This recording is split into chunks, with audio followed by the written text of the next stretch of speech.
Bonjour à tous.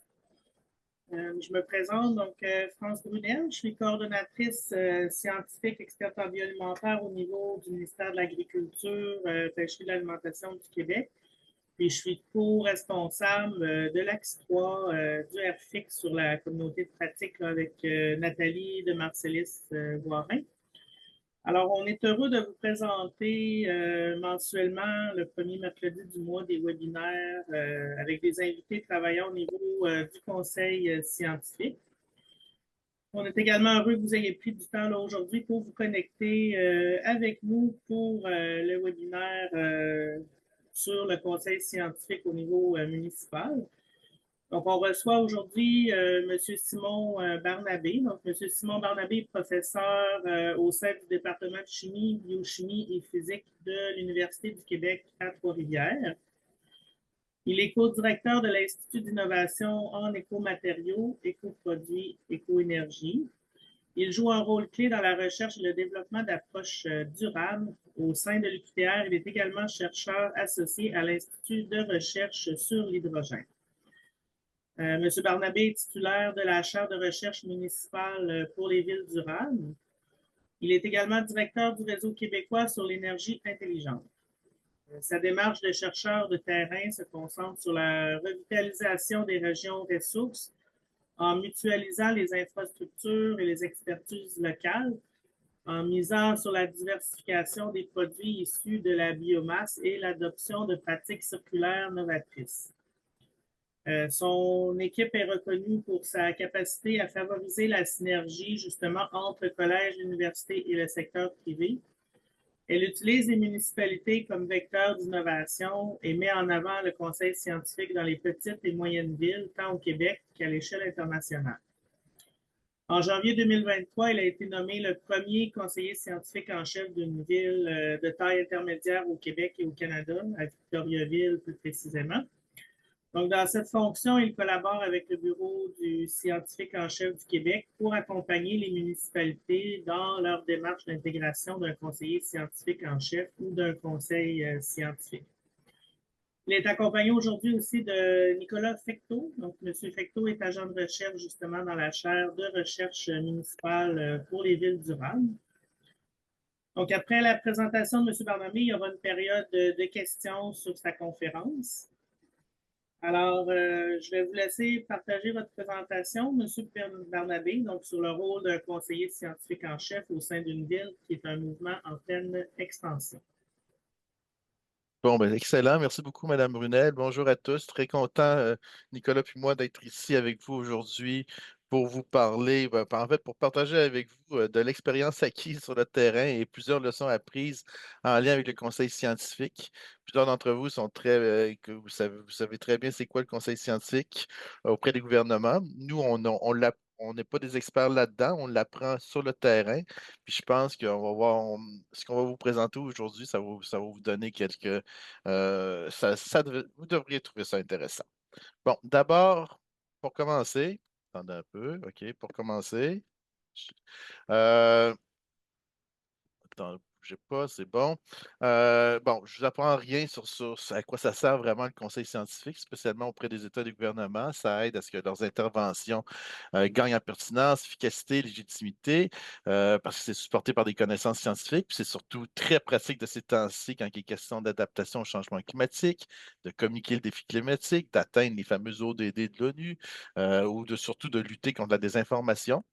Mais il y a un constat, c'est généralement associé aux États et aux gouvernements politiques, souvent les plus hautes instances de décision. Bon, le Canada et le Québec se démarquent quand même là-dedans. On a une conseillère scientifique en chef du Canada, Mme Nemer. Puis on a aussi un conseiller scientifique, on a aussi un scientifique en chef du Québec, Rémi Quirion, que plusieurs d'entre vous connaissez ou avez déjà interagi avec. Mais vous savez, il n'y a pas juste les États et les gouvernements qui peuvent bénéficier du conseil scientifique. Il y a aussi les villes, les gouvernements de proximité parce que les décideurs municipaux peuvent avoir accès aux meilleures expertises publiques de leur province, région, pays. Puis dans le cadre de leur fonction et surtout le fait qu'ils sont vraiment au centre de l'action, c'est eux qui vivent les véritables problèmes sur le terrain. Les villes ont besoin vraiment d'accéder à des connaissances des expertises scientifiques pour avoir un regard critique sur des pratiques, des technologies, etc., être plus innovantes, résilientes surtout, analyser, utiliser, partager les données qu'elles produisent et collectent, puis aussi pour avoir un bon soutien à la prise de décision lors de crises. Puis je pense que le meilleur exemple que je peux vous donner, c'est tout ce qui concerne l'adaptation au changement climatique des villes. Ils ont vraiment besoin de soutien scientifique pour réaliser et mettre en œuvre leur plan d'adaptation au changement climatique, leur plan d'action, pour communiquer le défi climatique, pour contrer la désinformation. Ça les empêche beaucoup d'avancer, cette désinformation-là. Le Conseil scientifique est là pour les aider à contrer ça. Mais les villes, souvent, spécialement les petites et moyennes villes, n'ont pas toujours les moyens d'investir dans des projets, des veilles, des laboratoires vivants, des missions internationales. Or, les scientifiques qui sont rémunérés par des fonds publics peuvent, dans ce contexte, contribuer à la vie municipale par leur expertise et les différentes ressources auxquelles, elles, ils ont accès. Ils ont quand même des bons réseaux, les chercheurs et surtout de manière neutre et sans considérer leur propre intérêt. Puis ça, ce terme-là, neutre, la neutralité, on va insister beaucoup durant la présentation là-dessus. Puis, ce qui est arrivé au Québec, c'est que avec le scientifique en chef du Québec, moi j'ai eu la chance d'avoir siégé sur le conseil d'administration des fonds de recherche du Québec, Nature et Technologie pendant plusieurs années. Fait que souvent, moi, j'étais là pour parler, entre autres, des villes. Moi, j'aimais ça euh, mentionner que les villes étaient au centre de l'écosystème de recherche et d'innovation, que c'était des beaux véhicules d'innovation, qu'en étant proche des villes, on était proche des véritables utilisateurs des résultats de la recherche, soit les citoyens, les entreprises, ces groupes-là. Puis Rémi Quirion, notre scientifique en chef, a commencé à en parler davantage du besoin de rapprocher les villes de la science. Puis parallèlement, on s'est entendu avec Rémi de me nommer officiellement conseiller scientifique en chef à la ville de Victoriaville, parce que moi, ça faisait beaucoup de temps que j'en faisais du conseil scientifique auprès de la ville de Victoriaville, plus de 20 ans en fait. Puis on s'est dit, ben, pourquoi pas officialiser mon statut pour que d'autres villes puissent emboîter le pas. Et c'est justement ce qui est arrivé. Il y a 8 autres villes qui ont emboîté le pas. Aussitôt après, la ville de Longueuil a recruté une conseillère scientifique en chef. Drummondville a fait appel à un comité scientifique constitué de 3 chercheurs. La ville de Gatineau a fait la même chose aussi. La ville de Gatineau a choisi les chercheurs qui travaillaient déjà avec la ville. Donc, c'était quand même basé sur une relation de confiance. Communauté urbaine la communauté métropolitaine de Montréal a nommé aussi une de leurs employés comme scientifique en chef. Donc, ça, c'est un autre. Vous savez, il y a différents formats, hein. Je vais en parler au cours de ma présentation, mais on aime dire qu'il y a un format externe, comme moi, par exemple, qui est un professeur universitaire. Je ne suis pas employé de la ville. Il y a des formats internes, que c'est des scientifiques en chef. euh, recrutés par la ville, puis des formats plus conseils scientifiques, là, que c'est pas juste un chercheur, mais c'est plusieurs chercheurs ou chercheuses. Bref, beaucoup de villes, quand même beaucoup de villes ont emboîté le pas. Puis à chaque fois, on arrive avec des formats différents, des concepts différents, des perceptions différentes. Dans le cas de Sorel-Tracy, ce qui est intéressant, c'est que Mme Claude Maheu-Picard, leur conseillère scientifique en chef, ce n'est pas une professeure universitaire ou une chargée de cours universitaire. Elle, c'est une directrice d'un centre collégial de transfert technologique, un CCTT, comme on appelle au Québec. Donc, elle représente en quelque sorte le milieu collégial. Donc, même le milieu collégial peut faire du conseil scientifique. Ensuite, Sainte-Marthe. Sainte-Marthe, c'est intéressant, c'est un petit village de 1 000 habitants. Fait que les autres se sont fait vraiment quelque chose de gros. Ils ont constitué un conseil scientifique. Ils ont constitué aussi un comité de la recherche pour bien faire la différence entre le conseil scientifique et la recherche. Ça, c'est important. Je vais insister beaucoup là-dessus aujourd'hui. Puis, ils ont nommé un porte-parole qui est en fait leur conseiller scientifique en chef. Euh, c'est ça. Donc, voilà. Puis, ce qui est important de savoir dans tous ces, ces cas-là, ben, gardez à l'esprit que ce sont les municipalités ou les organisations municipales qui nomment les conseillers scientifiques en chef ou les conseils. en général par la voie d'une résolution adoptée en conseil municipal. Donc, c'est très important que tous les élus municipaux donnent leur accord pour officialiser des conseillers scientifiques municipaux ou des conseils scientifiques. Bon, c'est quoi exactement ces rôles-là de conseillers scientifiques en chef municipaux? Bon, il y en a beaucoup de rôles quand même, mais moi, je vais vous en énumérer quelques-uns par rapport à ce qu'on vit actuellement depuis 2 ans, spécialement au Québec, dans ce domaine-là. Donc, ce qui est vraiment le plus important, c'est que notre rôle, c'est de soutenir la prise de décision par la voie d'avis neutre et des intéressés, basée sur les meilleures données scientifiques disponibles. Ben, c'est ça du conseil scientifique. On est proche des décideurs municipaux et du plus haut niveau décisionnel. Ça, je pense que c'est important de souligner ça. De préférence, la mairie, le maire ou la mairesse, la direction générale de la ville et les directions de service. Ok? C'est rare qu'on interagisse avec les employés municipaux. Généralement, on va interagir avec les directeurs et le maire ou la mairesse. Euh, il se peut qu'on fasse du conseil scientifique dans différents domaines. Moi, je suis en environnement, par exemple, mais ça se peut qu'on me pose une question en lien avec la santé publique. À ce moment-là, moi, je mobilise mon réseau pour essayer de répondre aux besoins au-delà de ma propre expertise. OK? Donc, ça, c'est un des rôles importants. Mobiliser les connaissances, mobiliser les expertises. Et ça, je pense que en fait, je pense que c'est l'essentiel entre guillemets, de notre travail qu'on donne aux villes, là, on fait beaucoup de mobilisation. Puis, comme vous pouvez voir sur ma diapositive, oui, on fait de la mobilisation des connaissances, mais on n'est pas là pour développer de nouvelles connaissances. Ça, c'est la différence à faire entre le conseil scientifique et la recherche. Ensuite, on est là aussi pour renforcer la culture scientifique au sein de l'administration publique, soutenir la collecte, le partage des données.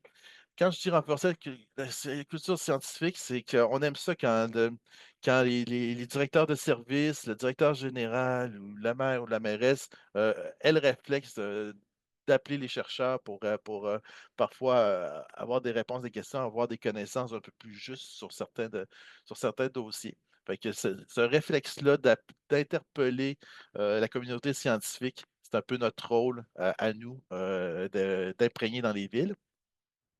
On aime ça aussi, maintenir un dialogue constant et une relation de confiance entre les communautés scientifiques et les décideurs au plus haut niveau politique. C'est un de nos rôles de faire ça. Dites-vous que oui, il y a beaucoup de conseils scientifiques qui se fait sur les territoires, mais ce qu'on fait, nous, conseillers scientifiques municipaux, c'est qu'on est complémentaires à des observatoires ou d'autres centres, groupes, réseaux qui travaillent sur le conseil scientifique, qui travaillent à le développer. Puis on est aussi en appui aux organisations locales de développement économique et social. Oui, on répond principalement aux décideurs municipaux, mais si par exemple le directeur d'une société de développement économique nous interpelle, ben, on ne gêne pas. Puis on essaie de les aider dans leur quête de connaissances scientifiques. Aussi, on n'est pas l'expert ou l'expert d'un seul domaine scientifique. Ça, gardez ça à l'esprit. Je l'ai dit tout à l'heure, je le redis. On mobilise notre réseau au besoin. Normalement, les conseillers scientifiques en chef municipaux sont bien réseautés.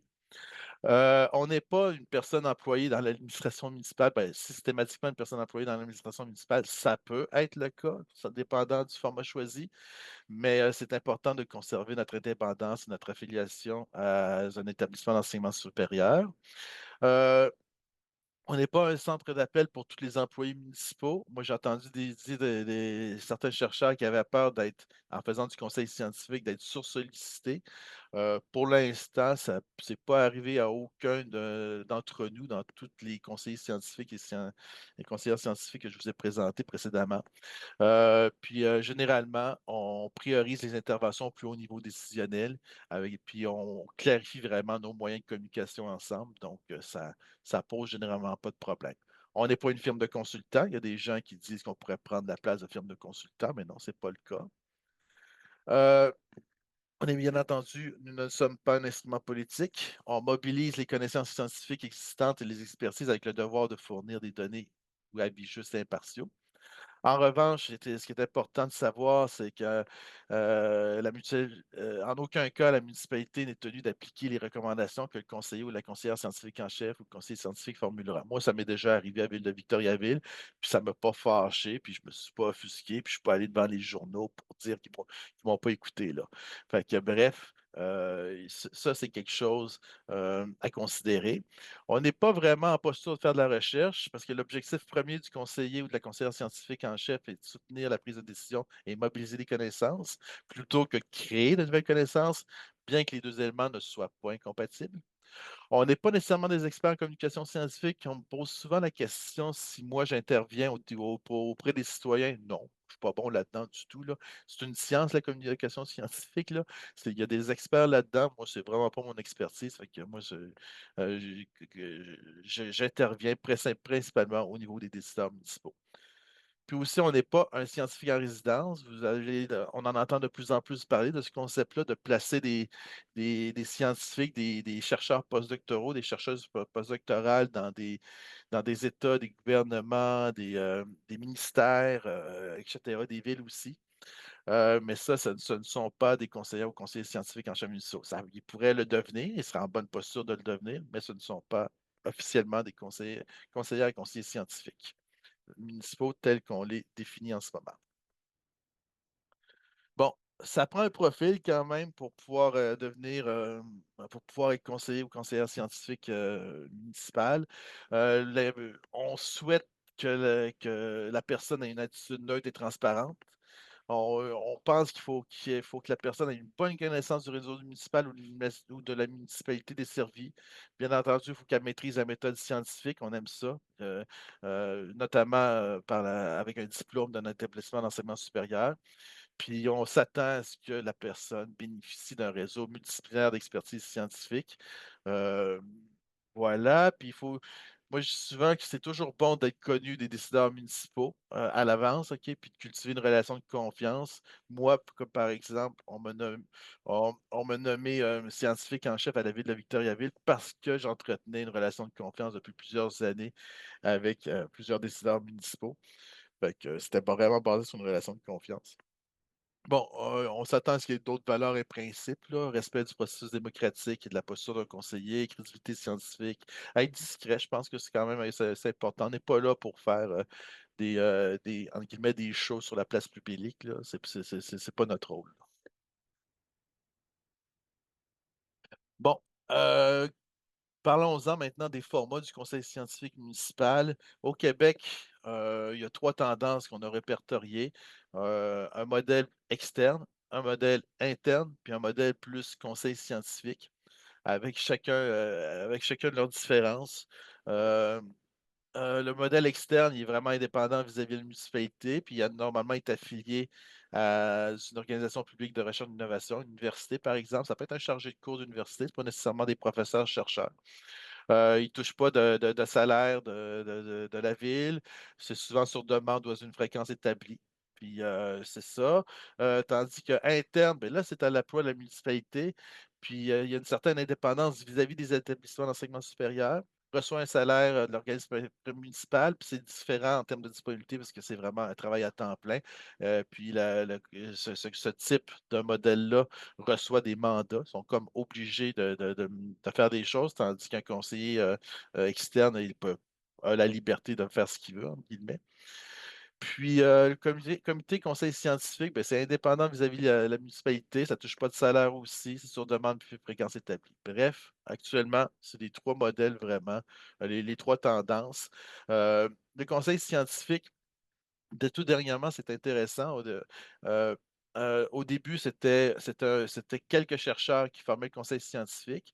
Là, avec la ville de Salaberry de Valleyfield, en banlieue de Montréal, eux autres, ce qu'ils ont fait, c'est ils ont fait une alliance avec un centre de recherche pour procurer du conseil scientifique. Je dis, ah, c'est intéressant comme modèle aussi. C'est un centre de recherche universitaire qui procure du conseil scientifique auprès de la ville. Bref, comme vous pouvez voir, on a différents modèles, mais les modèles prennent plusieurs variantes au fil des semaines et des mois. Ça me permet de rajouter, Ouais, on l'a pas nommé encore, on parle beaucoup de municipalités, mais les MRC aussi là travaillent, réfléchissent souvent dans les plus petits milieux, donc des regroupements de plus petites municipalités qui réfléchissent à se doter d'un comité ou d'un conseiller scientifique. Donc ça fait aussi partie des modèles qui se travaillent là. ouais, c'est vrai, tout à fait.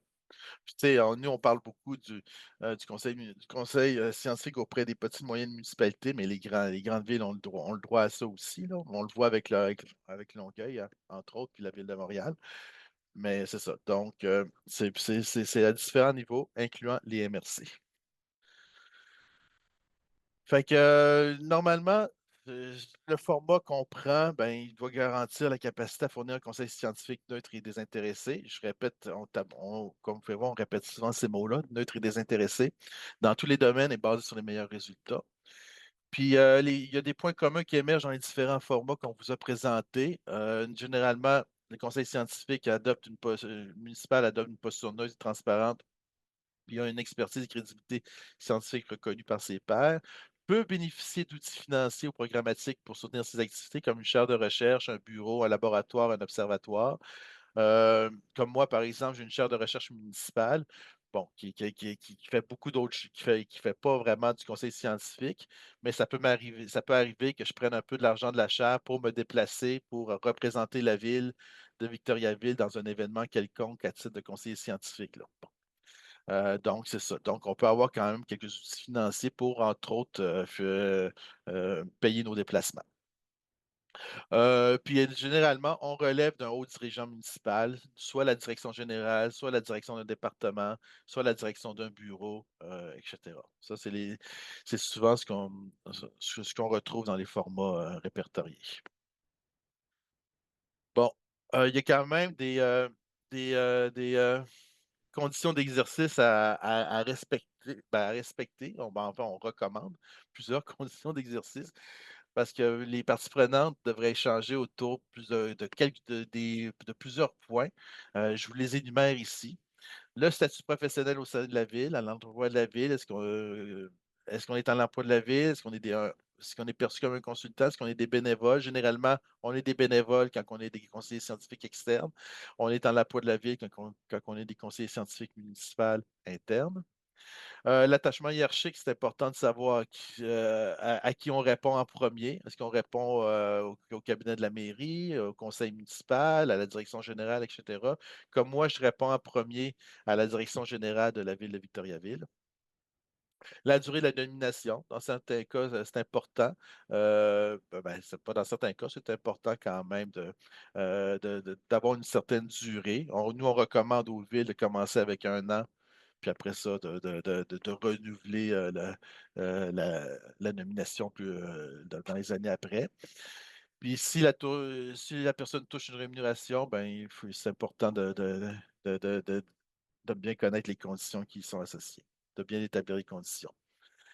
Euh, Aussi, c'est important de savoir à quelle information donner le conseiller ou la conseillère scientifique municipale peut accéder dans le cadre on a écrit de son mandat, c'est pas toujours des mandats, mais dans le cadre de son exercice, disons, puis les conditions de confidentialité associées. Le niveau de disponibilité attendu du conseiller ou du conseiller scientifique au service de la municipalité en regard des livrables attendus. Fait que, ça, c'est toujours bon de s'entendre on peut s'entendre sur un nombre d'heures, par exemple. Les ressources auxquelles on a accès, budget de fonctionnement, ressources humaines, infrastructures physiques, ressources administratives de la ville en question. Comme moi, je dis souvent que j'ai accès au service de communication de la ville de Victoriaville. Fait que quand j'organise des événements à la ville de Victo, c'est facilitant comme ça se peut pas. Je suis toujours, c'est très intéressant pour mobiliser les réseaux puis organiser des événements dans une ville. Ensuite, il faut s'entendre aussi sur un éventuel devoir de réserve dans l'espace public sur les dossiers concernant la municipalité et aussi les conditions d'exercice de notre liberté académique sur nos dossiers, spécialement dans le contexte des professeurs universitaires. Puis aussi, bien entendu, les conflits d'intérêts. Il faut déclarer nos conflits d'intérêts ou encore dire avec qui qu'on travaille, si c'est des partenaires de recherche qui proviennent du milieu privé, là. Fait que il faut toujours être transparent, bien entendu.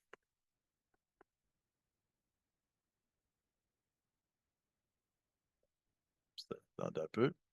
Ensuite, si on bénéficie d'un contrat ou si un conseiller ou conseillère scientifique municipal bénéficie d'un contrat d'une subvention de recherche en partenariat avec la ville ou si elle est impliquée dans le processus d'octroi d'évaluation de contrat de subvention, ben, c'est important de définir de déterminer les conditions pour éviter toute apparence de conflit d'intérêt. Fait que, bref, c'est des choses à surveiller.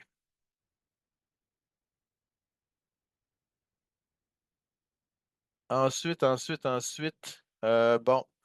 généralement, il y a des ententes entre la ville et euh, le conseiller ou la conseillère scientifique municipale ou encore l'établissement auquel la personne est rattachée.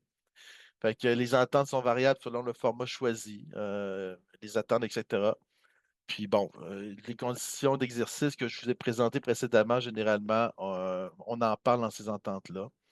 C'est des démarches qui sont souvent entreprises par le service au partenariat des universités concernées, avec les chercheurs concernés. Parfois, il n'y a aucune entente écrite lorsqu'une relation de confiance est entretenue depuis plusieurs années. C'est mon cas à moi. Je n'ai pas d'entente écrite avec la ville de Victoriaville. C'est le cas de ma collègue Claude Maheu à Sorel-Tracy. Elle, ça faisait longtemps qu'elle interagissait avec des décideurs municipaux parce que son centre collégial de transfert technologique cohabitait avec plusieurs services municipaux dans le même bâtiment. Donc, elle était connue. Puis, elle avait l'occasion de discuter, d'intervenir dans des dossiers. Donc, c'est pas tout le monde c'est pas tout le monde qui a des ententes, finalement. Ensuite, des fois, on me pose souvent une question, les chercheurs, quand j'en parle à d'autres chercheurs universitaires ou collégiaux, qu'est-ce que ça nous apporte vraiment, Simon, tout ça, là? Ben là, je vous ai fait une petite liste. Peut-être que je pense pas tout vous l'énumérer, mais je pense que c'est vraiment intéressant d'être le plus proche possible des utilisateurs finaux de la science, les villes et leurs citoyens. Vous le savez tout, on essaye tous de s'impliquer ou de monter des laboratoires vivants là, dans nos équipes de recherche. Là, puis juste ça, d'être un conseiller scientifique d'une ville, laissez-moi vous dire qu'on est en plein laboratoire vivant. C'est incroyable tout ce qu'on peut voir, vivre puis cumuler comme information, comme connaissance. Puis moi, je trouve que c'est bon aussi pour nos équipes de recherche, parce que ça aide. On implique souvent nos étudiants dans des activités avec la ville à laquelle on conseille. Puis pour eux autres, ben, ça les aide à développer leurs compétences, à collaborer avec le milieu. Fait que ça, je pense, pour les étudiants, c'est un environnement de recherche aussi qui est plus à valeur ajoutée, disons. Ensuite, on comprend mieux les décideurs élus municipaux, ça c'est sûr. Euh, c'est toujours, ça nous aide à bonifier notre réseau de contacts. Moi, j'avais déjà un bon réseau de contacts, mais depuis que je fais du conseil scientifique officiel vraiment auprès des villes, là, j'en reviens pas. J'ai l'impression d'être surconnecté. Puis c'est vraiment intéressant. On est capable vraiment de fournir des avis, de mobiliser des connaissances dans différents domaines, différentes disciplines. C'est vrai, c'est très excitant comme façon de faire les choses. Je le répète, moi j'aime dire que quand on est proche d'une ville comme ça, en étant conseiller scientifique, on a accès à leurs services de communication, entre autres. Ça peut être très aidant pour l'organisation d'événements, mais aussi pour le rayonnement, par exemple, d'un étudiant qui a fait quelque chose d'intéressant en lien avec la ville. Euh, moi, j'ai déjà utilisé au niveau de mes recherches les services de la station d'épuration des eaux usées pour faire de l'analyse physico-chimique dans des échantillons environnementaux. Fait que des fois, quand j'avais des petites urgences, mais je ne me gêne pas d'appeler le service d'environnement de Ville-Victo. Aussi, ça, je pense, c'est vraiment le fun, là, OK? L'organisation facilitée puis la réduction des coûts d'événements scientifiques ou de réseaux, de visites industrielles ou autres, là, vraiment, c'est ça que- quand quand on fait du conseil scientifique auprès des villes, bien, au moins, on peut s'attendre à ce que quand on organise quelque chose avec la ville, ça soit plus facile puis que ça coûte moins cher. Parfois, il y a des espaces de bureau. Notre collègue à la ville de Mirabel, lui, la ville a prêté des bureaux à son équipe de recherche. Fait que ça permet à lui-même et ses étudiants d'être proches d'être davantage proche de décideurs municipaux et aussi de la coopération de développement économique de la ville en question. Donc, c'est vraiment intéressant.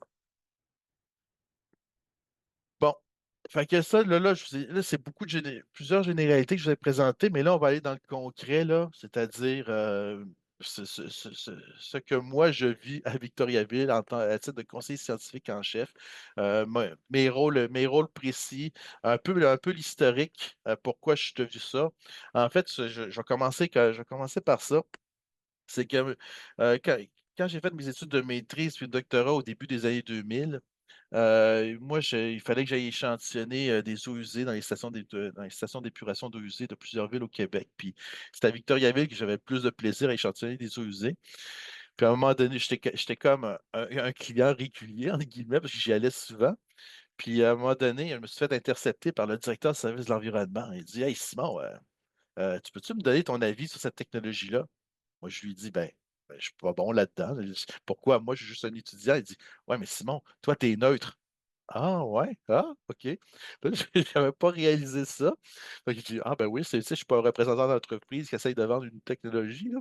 Je dis, ah, OK, ben, je vais me pencher là-dessus. Puis la semaine prochaine, je vais te donner mon avis. Fait que c'est comme ça que ça a commencé. Euh, j'ai maintenu ce genre de relation-là avec les directeurs du service de l'environnement, oui, mais aussi de l'infrastructure puis de l'aménagement, puis aussi de la Corporation de développement économique local. Puis j'ai pas, je suis comme devenu, je suis comme devenu naturellement leur scientifique, là.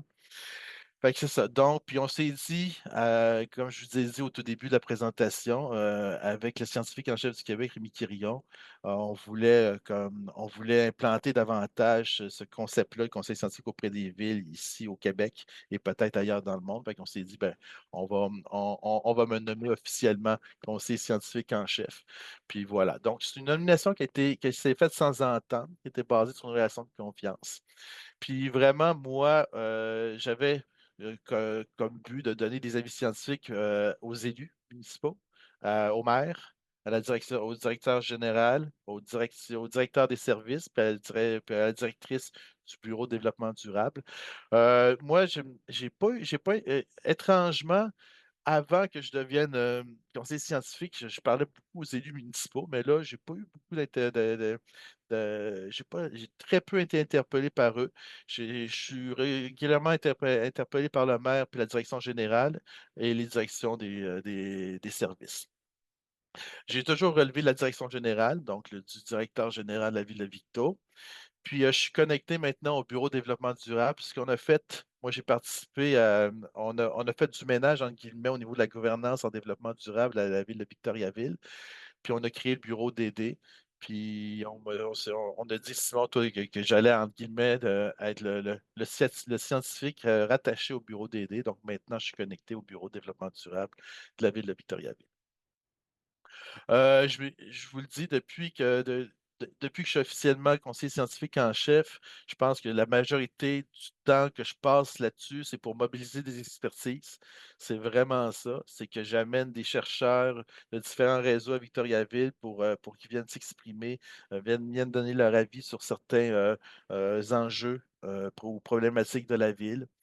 J'ai participé un petit peu à la collecte, production et utilisation de données probantes. Je vais vous donner un exemple un petit peu plus loin.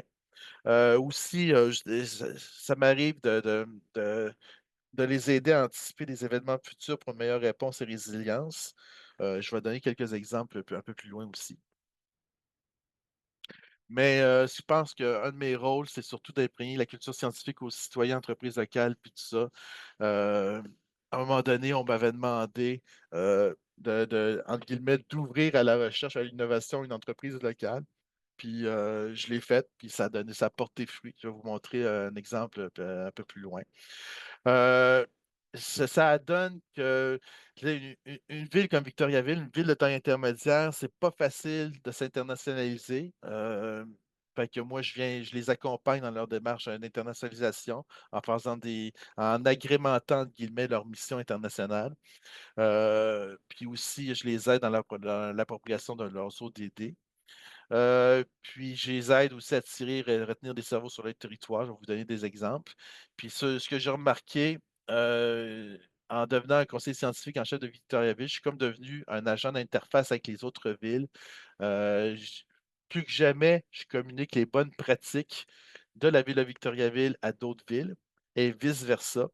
Donc, c'est vraiment intéressant, ce rôle-là pour, entre autres, une ville. Puis avec des ressources dédiées, on peut faire, je fais un petit peu plus de choses. J'ai déjà utilisé ma chaire de recherche pour réaliser des veilles, ben, réaliser une veille.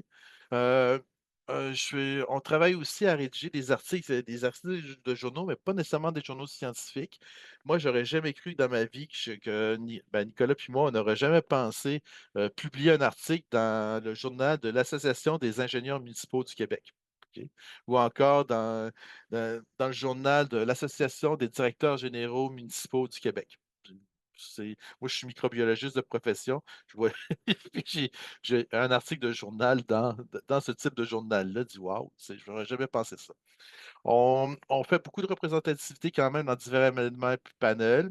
On peut soutenir la rédaction de demandes de financement. On est quand même bon quand on est professeur universitaire pour rédiger des demandes de financement. On peut aider la ville à en rédiger quelques-uns. Puis des fois, on fait un peu d'accompagnement scientifique dans des projets pilotes. Voici des exemples d'avis d'action ou impact que mon rôle de scientifique en chef à Ville de Victo a eu. Euh, Dès que je suis devenu conseiller scientifique en chef de la Ville de Victo, le monsieur le maire, il m'a dit, Simon, j'aimerais vraiment que tu nous aides à voir comment Victoriaville et ses entreprises pourraient aider le secteur batterie grandissant à la Bécancour. Euh, puis pour voir comment qu'on pourrait, ou encore comment ce secteur-là pourrait contribuer à Victoriaville et ses entreprises. Fait que ça a été un de mes premiers devoirs que j'ai eu à faire. Puis ça a donné que moi, j'étais quand même bien connecté dans la vallée de la transition énergétique, avec Bécancour, Trois-Rivières, Shawinigan. Fait que l'information, j'ai pu la récolter assez facilement, puis de parler à des... Je savais à qui je parlais, fait que je me suis pas cassé la tête. J'ai pas fait un rapport de 100 pages. Nicolas puis moi, on a simplement fait un rapport, un tableau sur 4 pages. Puis ça identifiait vraiment les opportunités, tant du côté de Bécancour, du côté de Victoriaville, où est-ce qu'il pouvait y avoir des entreprises impliquées là, pour le secteur grandissant de la batterie. Ensuite, je me suis retrouvé sur le cas du réservoir Baudet à Victoriaville. Il y a eu une grosse problématique d'envasement. C'est beaucoup d'accumulation de sédiments. Le problème, c'est que ce réservoir-là, c'est le réservoir d'eau potable de la ville de Victoriaville. Si rien n'avait été fait, euh, si rien n'était fait, la ville aurait plus d'eau potable après 5 à 6 ans. Ça fait drôle quand on parle de la ville de Victoriaville qui a toujours dit qu'elle était le berceau du développement durable. Fait qu'il y a eu il y a eu beaucoup de consultations autour de ça. Bon, ils sont arrivés à des quand même une solution assez drastique, là, du dragage, là, des projets de plus de 40 millions. Puis à un moment donné, je me suis impliqué un petit peu là-dedans, mais vers la fin. Puis là, j'ai réalisé que oui, ils ont consulté, mais ils n'ont jamais consulté mes vieux professeurs en sciences de l'eau de l'Institut national de recherche scientifique. Parce que moi, j'ai ma maîtrise, mon doctorat en sciences de l'eau à l'Institut national de recherche scientifique, eau, terre et environnement à Québec. Puis là, j'ai remarqué que tous mes vieux profs n'avaient pas été consultés, puis c'est tous des spécialistes dans différents aspects au niveau de cette problématique-là du réservoir Baudet. Puis ces profs-là, ils étaient tous associés au Centro, un réseau, un regroupement stratégique financé par les fonds de recherche du Québec. Fait que bref, moi, étant membre du Centro, ben, j'ai essayé de mobiliser les expertises du Centro. Je suis allé chercher un petit peu d'argent au Centro pour organiser des ateliers. Puis ça a donné que c'était vraiment intéressant, évidemment, comme discussion, parce que c'était un regard neuf sur la problématique. Puis on en est maintenant à trouver des façons de valoriser les sédiments de dragage. On a trouvé il y a un projet de recherche qui est en écriture en ce moment pour augmenter la qualité de l'eau du réservoir Baudet, qui, en bout de ligne, dans quelques années, pourrait en faire une zone baignable, ce qui est le rêve de tout citoyen de Victoriaville. Bref, il y a eu plein d'affaires intéressantes juste en mobilisant des expertises d'un réseau québécois spécialisé en eau. Ensuite, une autre affaire dans laquelle je me suis retrouvé, c'est que Victoriaville avait un écoparc industriel depuis plus d'une douzaine d'années, 14 ans, je pense, en fait, là. Puis cet écoparc-là, pendant longtemps, il y avait seulement deux entreprises qui étaient dedans. En d'autres mots, on se questionnait à savoir c'est quoi, est-ce que notre parc est performant ou pas? Est-ce qu'il y a des. Puis pour réaliser que les indicateurs de performance des écoparcs, entre guillemets, ça n'existait pas vraiment. Fait qu'on m'a interpellé pour voir, pour aider à trouver des indicateurs de performance ailleurs, faire des veilles. Moi, je ne me suis pas cassé la tête, là. J'ai fait appel au milieu universitaire, euh, un de mes collègues, puis une de mes connaissances à l'Université de Savoie-Mont-Blanc, puis les deux, ils ont supervisé une étudiante en thèse en co-tutelle sur ce questionnement-là, puis ça a donné en fait 4 articles scientifiques vraiment intéressants avec la ville de Victoriaville comme cas d'étude. Fait que, bref, j'étais bien content d'avoir initié tout ça. Moi, j'étais comme le co-superviseur spirituel de l'étudiante au doctorat. Fait que je la mettais en contact avec les employés municipaux, les directeurs des services, puis tout ça. Puis elle avait tout le temps la bonne information à sa disponibilité pour pouvoir analyser et faire un genre de modèle d'évaluation de performance des écoparcs. Puis on était moi, je faisais aussi des liens avec le parc de Chambéry en France, entre autres. Fait que bref, c'est ça. J'avais un bon rôle d'interface entre différentes personnes. J'ai eu la chance d'avoir un projet où est-ce que j'ai utilisé des données probantes pour avancer, entre autres, un projet de recherche. J'avais un de mes collègues qui voulait développer une chaîne de valeur d'abrasifs routiers pour en utiliser moins, puis en recycler, puis en réutiliser plus, puis en valoriser, en fait, pour que ça coûte le moins cher possible, finalement. Puis lui, il faisait ça, entre autres avec la ville de Trois-Rivières. J'étais un peu. Je vais regarder du côté de Victoriaville s'ils ont des données là-dessus. Puis juste en un appel, là, le directeur du service d'infrastructure, en fait, Nicolas puis moi, on a réussi à avoir un paquet de données. On ne pensait pas qu'il y en avait autant, Victo, qui ont aidé l'équipe de recherche universitaire à faire avancer leur projet à un point tel que c'est un projet sur 2 ans, puis après 6 mois, le projet était terminé. Fait que, tu sais, ils ne savaient pas qu'il y avait des données probantes disponibles à Victoriaville sur ce sujet-là, les abrasifs routiers. Et moi, comme conseiller scientifique, en les acquérant et en les partageant avec d'autres villes, avec une équipe de recherche dans ce cas-ci, ça a permis de faire avancer les choses très rapidement. Comme tout à l'heure, je vous disais, un des rôles qu'on m'a déjà donné, c'est qu'on me donne, que j'ai tout le temps, c'est de stimuler la recherche et l'innovation dans les entreprises locales. Il y avait une entreprise, un des gros employeurs de la ville de Victo qui n'était pas très actif en recherche et développement. Fait que je suis intervenu, puis ça porte des fruits vraiment. En 2014, il y avait juste un chercheur avec un doctorat. Puis après ça, en 2017, il était rendu avec une dizaine de chercheurs. Puis en 2020, il était rendu avec une vingtaine de chercheurs. Puis en 2022, ils ont eu un VP Innovation. Puis durant cette même année-là, l'agrandissement du siège social était dévoué à l'équipe de recherche qui avait bâti. Fait que bref, on a ça comme rôle, d'imprégner la culture scientifique, la culture de la recherche, la culture de l'innovation dans les entreprises locales. Puis souvent, ça commence juste avec, moi j'appelle ça des subventions mi-taxes, une petite subvention mi-taxe, puis oups, là, ça part. Puis c'est vraiment intéressant. Euh, et puis ça m'amène aussi à dire qu'un des rôles d'un conseiller scientifique, c'est aussi, spécialement pour les petites et moyennes villes qui en ont besoin, des cerveaux. Dans le genre des gens qui ont des maîtrises et des doctorats. Dans ce cas-ci, on a fait beaucoup d'attractions de cerveau parce que l'équipe de recherche qui a été bâtie, ben, c'est souvent des étudiants, des projets de recherche, des étudiants de l'Université du Québec à Trois-Rivières, tout ça, qui ont été recrutés dans l'entreprise locale, fait que, avec des maîtrises et des doctorats. Donc, c'est une façon aussi d'attirer des cerveaux.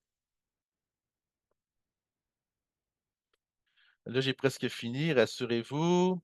Un autre exemple d'avis d'action ou impact, j'ai été interpellé à un moment donné, vous savez, il y a eu une excitation autour des zones d'innovation. Chaque ville voulait préparer son projet de zone d'innovation.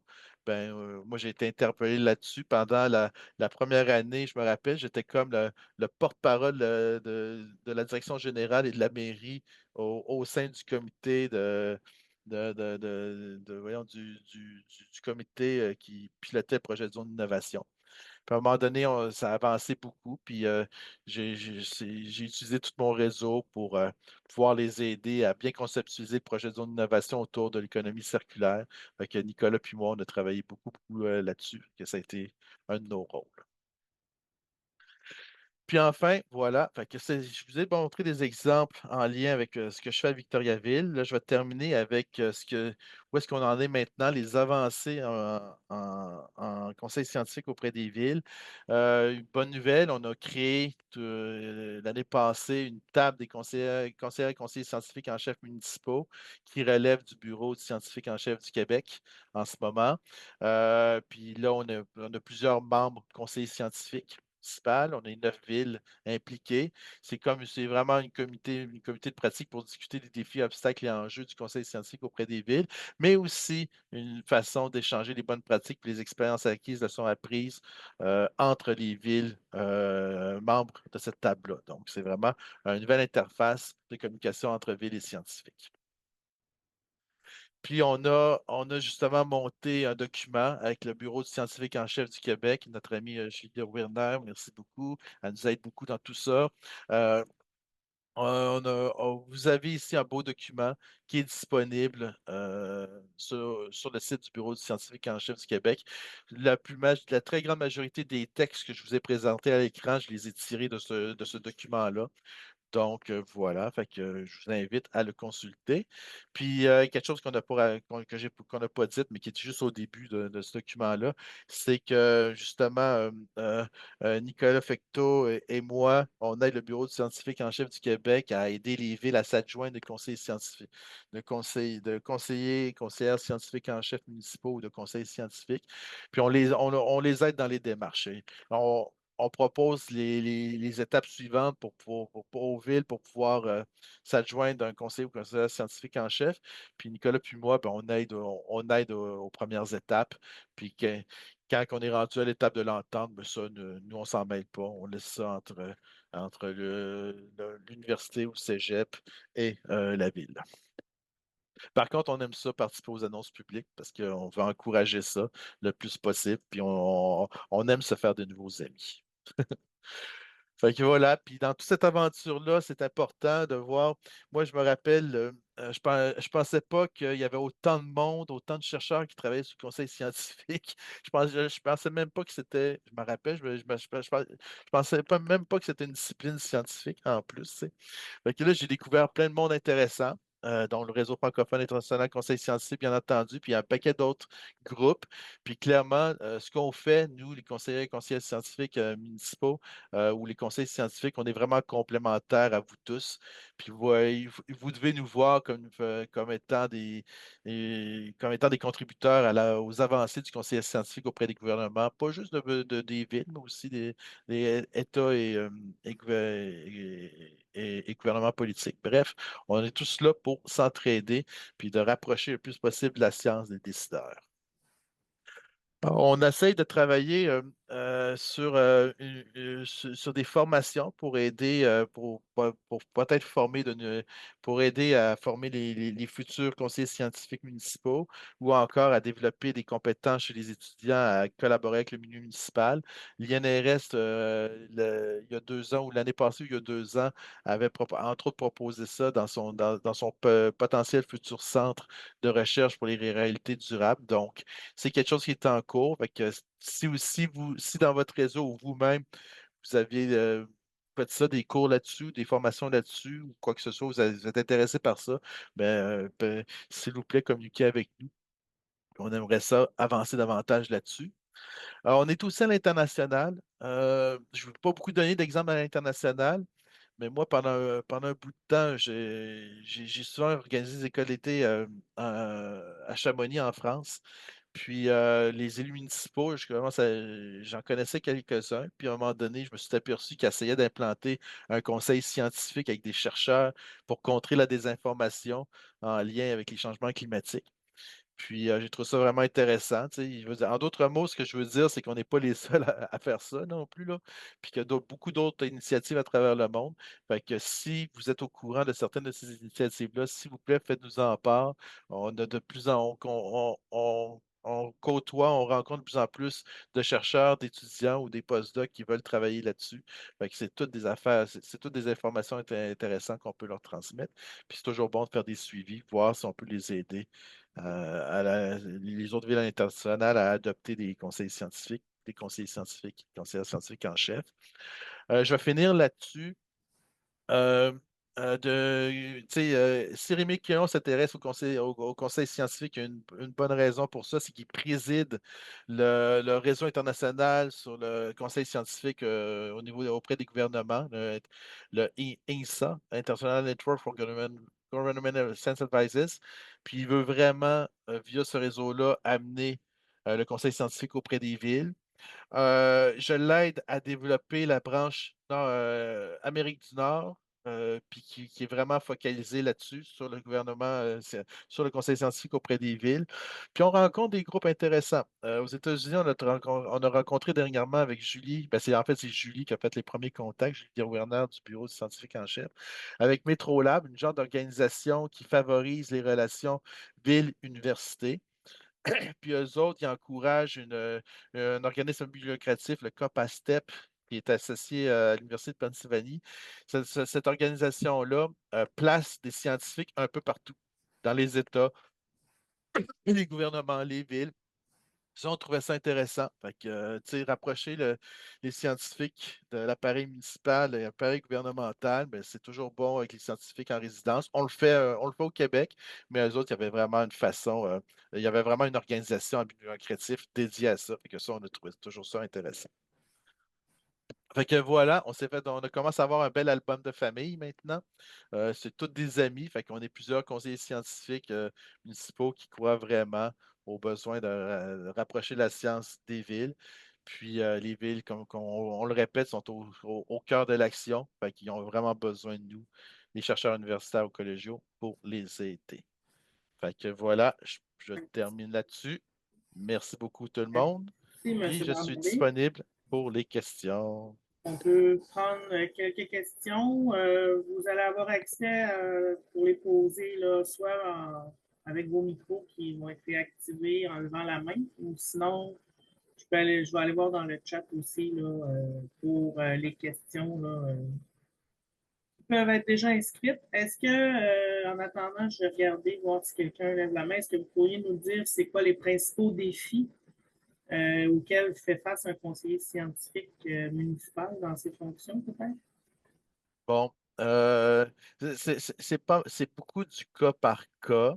OK? Donc, on peut pas. Moi, actuellement, ça va bien parce que j'ai une relation de confiance depuis longtemps avec Victoria Hill, fait qu'il n'abuse pas de mon temps. Je pense qu'un des défis, c'est de bien gérer son temps, de pas. Surtout si on fait du bénévolat, là, c'est de faire bien attention à ça. Faut pas s'épuiser non plus. Puis il faut pas donner l'impression voyons, un centre d'appel, puis qu'on répond à toutes les questions là, aussi. Là. Fait que, on maintient une certaine liberté. Je pense que c'est quelque chose qui est important à voir. Ensuite, dépendant des sujets, c'est sûr, des fois, il y a des sujets plus complexes que d'autres. Comme les éoliennes, par exemple, moi, je ne m'en suis pas trop mêlé. OK? Puis, mon maire s'en est quand même bien sorti en bout de ligne, là. Mais, tu sais, il y a des sujets, des fois, que, bon, non, moi, je décide de ne pas m'en mêler. Euh, oui, donc je vois des mains levées. On va regarder. Donc, il y a M. Lévesque. Vous avez mis votre micro. Bonjour Simon. Merci pour la présentation. Fort intéressant.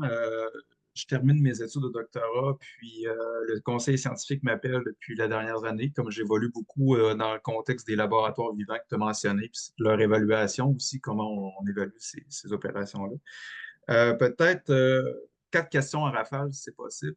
J'ai une tendance à parler beaucoup, mais je vais me restreindre. Juste pas Euh, trop, mais oui, vous pouvez y aller. donc, juste, comme il y a une question peut-être aussi que j'ai vue dans le chat, au niveau rural, est-ce qu'il pourrait y avoir des conseillers scientifiques, par exemple, au moyenne MRC, ou au niveau d'une région?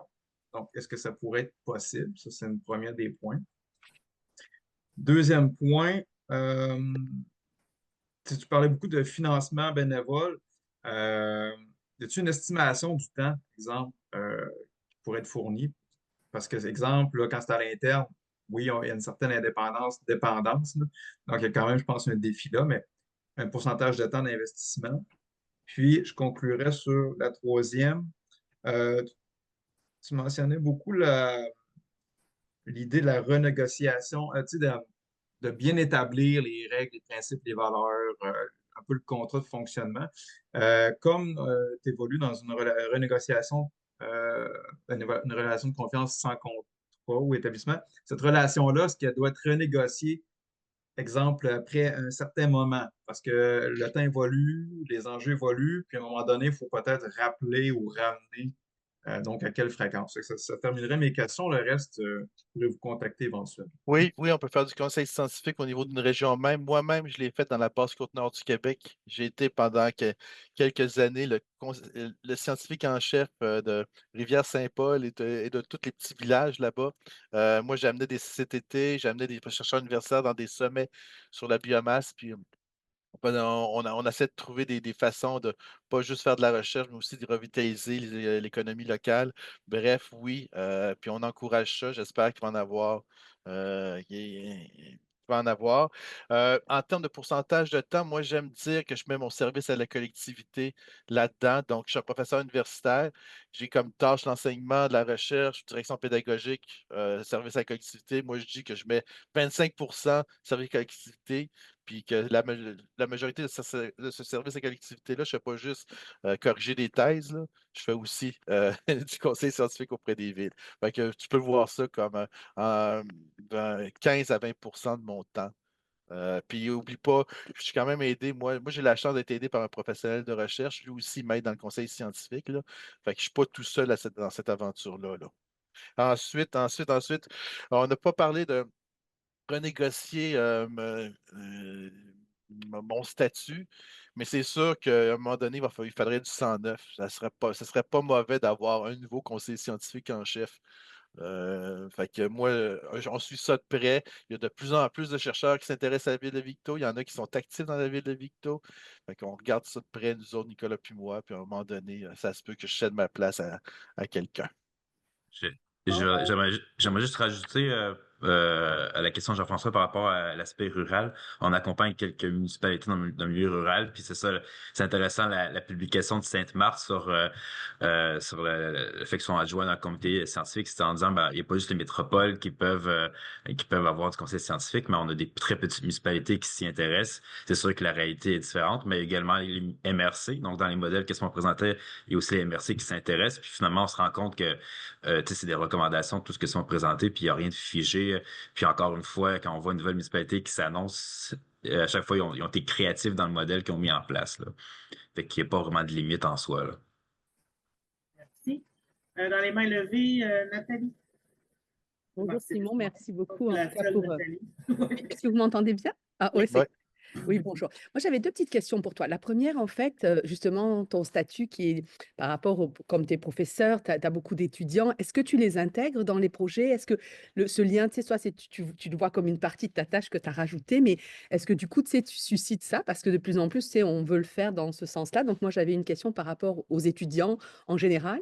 Et après, est-ce qu'il y a des sujets pour lesquels, si on parle d'un conseiller scientifique en chef, mais du coup, il peut y avoir plusieurs autres conseillers scientifiques, est-ce que selon les sujets, comment ça fonctionne en fait? Parce qu'il y a des sujets pour lesquels justement toi tu fais ta recherche, tu as des évidences ou des données à transférer, mais est-ce que il y a d'autres sujets pour lesquels, grâce à toi, grâce à ce rôle-là, tu vas plus les aider à trouver l'expert ou tu joues pas, ou non, toi, ton périmètre est bien identifié?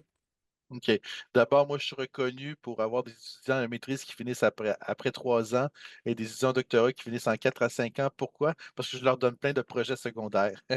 OK, c'est ça. Je les implique dans toutes mes affaires. Fait qu'ils sont tous impliqués dans mes affaires, spécialement en lien avec les villes. Fait que oui, ça prolonge leur durée d'études, Mais ça, moi, Beaucoup j'aime dire d'expérience, beaucoup d'expérience. ouais, ouais, ben ça, j'aime dire que, tu sais, en fait, maintenant, mes étudiants trouvent ça naturel de travailler avec les villes, alors que ça n'a jamais été naturel, cette affaire-là. Les autres trouvent ça normal. Tu vois, écoute, fait que c'est ça que je réussis à imprégner chez mes étudiants. Puis après ça, l'autre question, c'est, hey, moi, je suis microbiologiste, puis je me rappelle même pas la dernière fois que j'ai fait un avis en lien avec la microbiologie. OK? Fait que, gars, c'est toujours en dehors. Ben, c'est souvent en environnement, là, OK? Mais c'est en fonction de la ville. La ville, Victoriaville, c'est bon, ils sont très développement durable, mais là, on a pris une grosse tendance économie circulaire dernièrement. Fait que moi, j'interviens beaucoup au niveau de l'économie circulaire. Fait que c'est ça. Puis l'environnement. Après ça, mais c'est mon expertise même, là. Non, je me rappelle pas d'avoir appelé un autre microbiologiste ou bien d'avoir même mobilisé mes propres connaissances en microbiologie pour aider. Pourtant, ils savent tous que je suis microbiologiste. Mais c'est ça. Je me rappelle pas de la dernière fois que j'ai parlé de. Même durant le COVID, il n'y a personne qui m'a interpellé. Pourtant, moi, j'étais heureux d'être microbiologiste durant le COVID. Fait que, mais non, c'est ça. Merci. Merci.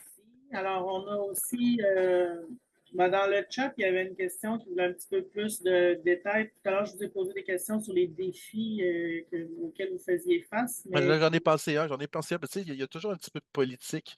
À un moment donné, je voulais aider à Victoriaville, une entreprise, fabrication de cercueils, mais j'ai compris que, c'est un peu là, il y en avait trois entreprises de fabrication de cercueils. Si j'en aidais une, c'est comme si je prenais le bord de, tu sais, il y avait des liens familiaux dans tout ça, là.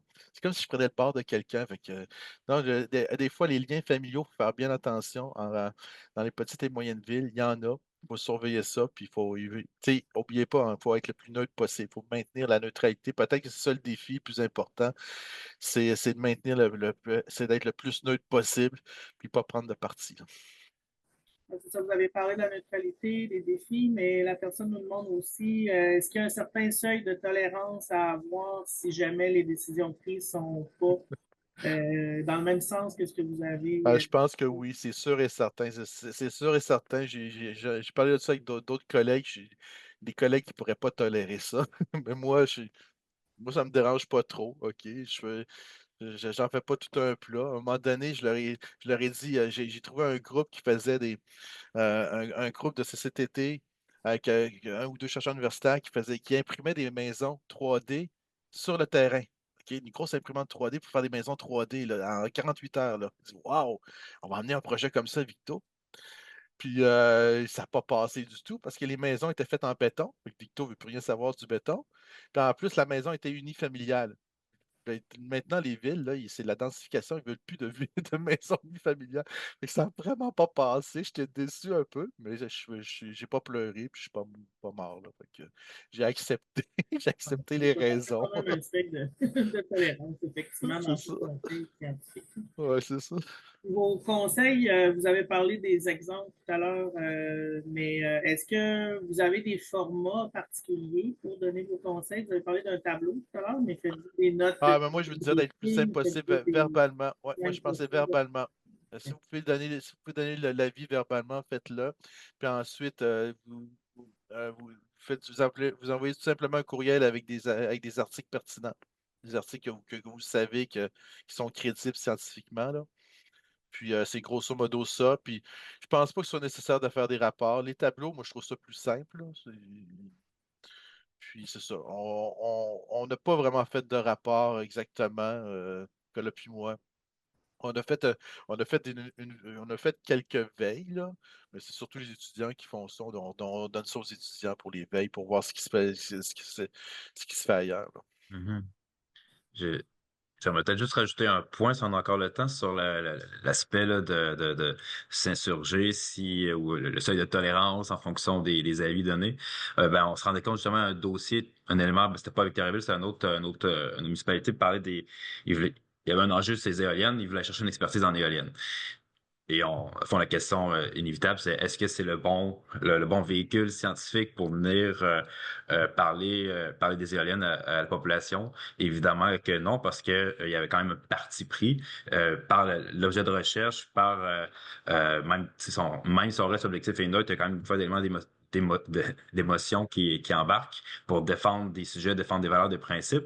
Ce qui fait que dans les avis scientifiques, on le voit beaucoup, puis je pense que c'est pour ça que Simon, il est beaucoup dans, pas parce que c'est un grand émotif, là, mais c'est parce que on va chercher des avis externes, c'est pour être encore plus neutre dans ce qui est apporté. Fait que ce qui fait que des fois, les municipalités viennent vers nous pour dire, hey, on a un enjeu X, il nous faut un conseiller scientifique pour travailler sur cet enjeu-là. Il faut un expert spécifique sur l'enjeu, alors que des fois, ce qu'il faut, c'est peut-être un expert un peu détaché de l'enjeu, mais qui est en mesure de mobiliser des scientifiques spécifiques sur les enjeux. Fait que c'est une nuance quand même assez importante. Ça permet aussi là, d'avoir un regard peut-être plus détaché sur ce qui est traité, là. Merci. C'est pas mal tout le temps qu'on a ce midi. Juste pour terminer, il y avait une autre question, si vous êtes capable de répondre rapidement. C'est quoi les similitudes et les différences entre une chaire plus municipale et académique?